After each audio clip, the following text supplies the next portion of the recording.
to ask before hiring a property manager in Colorado. Are you asking the right questions before you hire a property manager? This is an important decision and one that impacts the performance of your Colorado rental property. As property managers, we love it when potential clients come to us with a list of questions.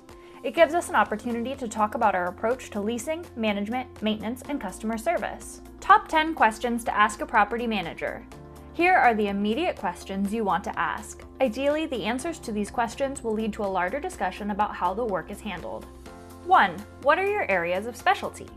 2. Do you know the local and state rental laws? 3. What's included and excluded in your management fee?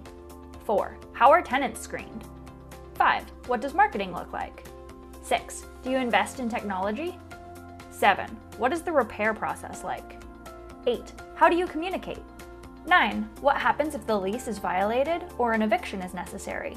10. What is your plan for retention? The big question. Always ask this one. Those are good starter questions. But wait, there's more. This is the most important question you can ask. What sets you apart from other property managers? Ask this. See what they say. At Muldoon Associates, we can talk about our extensive experience in local Colorado markets. We talk about our easy pricing and our commitment to professional development, which keeps your investments protected and profitable. Our systems and processes set us apart too. Contact Muldoon Associates. We would love to answer all your questions about property management and explain why we're your best potential partner.